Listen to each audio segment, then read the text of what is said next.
Assalamualaikum warahmatullahi wabarakatuh. Perkenalkan, nama saya Budi Depren Andrianto, perwakilan dari kelompok tugas besar pembelajaran mesin. Di sini saya akan testing running program dari program yang telah kami buat. Yang pertama, kita akses Google Colab-nya.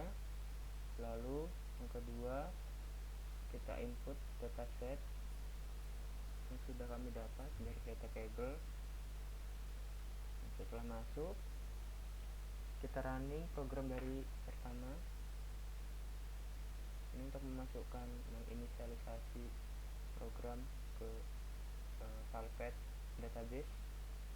Lalu yang ini untuk menampilkan semua isi dari database per kolomnya. Lalu kedua ini,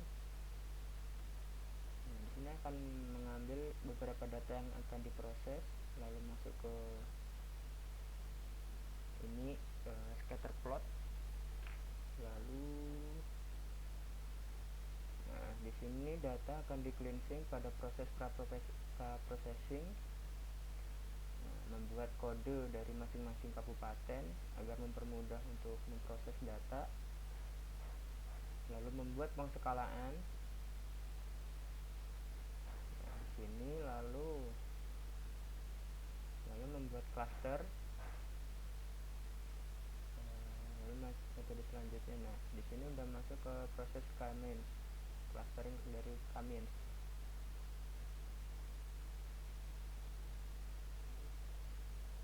Proses hasil dari K-means tersebut ditampilkan, tetapi ini hanya masih sekedar menggunakan kode-kode yang dikasih tadi. Di sini melakukan definisi dari kode yang dibuat pada kolom tipe daerah. Ketika 1 dia rawan, ketika 0 dia aman. Lalu selanjutnya membuat definisi lagi dari kode nama kabupaten. Di sini sudah menjadi dokumen. Lalu yang terakhir, membuat conclusion bahwa di daerah Jawa Barat itu terdapat 470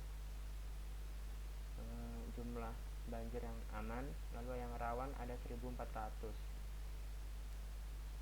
Di sini membuat grafik agar mempermudah penglihatan data, dan ini per kabupatennya dengan kode yang buat tadi.